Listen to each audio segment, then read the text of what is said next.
Сәлем достар, қалдарыңыз қалай? Бүгін наурыздың 24-і, мен магазинге бара жатырмын. Мен де. Дүкенге бара жатырмын.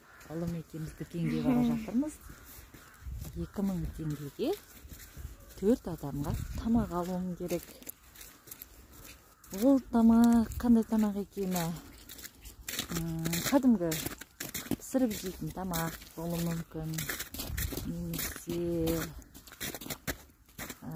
енді 200 теңгесін ұлым зат сұраймын дейді. Сондықтан көре жатамыз, 2000 теңгеге не тиеді екен.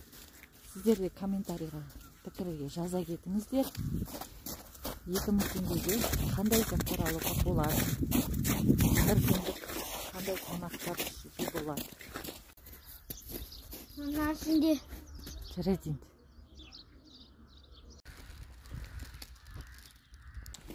Бұрында мен саршик алып саған осыны айтып жүрдім ғой, мама. 17 теңге сдачаны қайтып бара жатырмыз.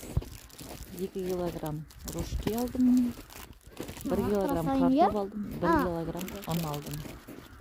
2000 теңгеге. Және ұлым 140 теңгеге бір шоколад алды. Сондай заттар алдық. Сіздер қанша зат алар едіңіздер? Пікірге жаза кетіңіздер.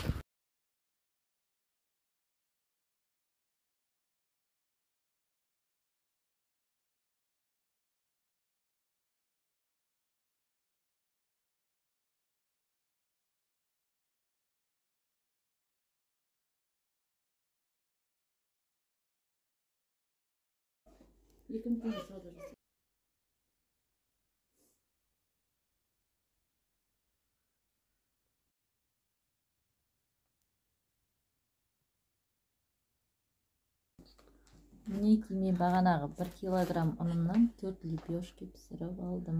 Осындай орташа размердегі 4 лепешки. Қазір бұлардың салмағын өлшеп көретін боламыз. Біріншісін қоямын. 247, 240 қосылып жатыр қайта. Тұра жындар. 253 209-дан қарай өзіңіз көріп отыр. 256 грамм біріншісі. Тағы да 0-ден бастадық. Келесі 324.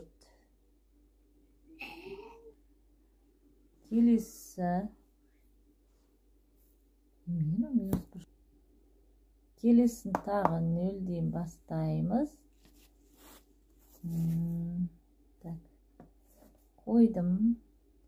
374 грамм. Үшінші лепешкенің салмағы.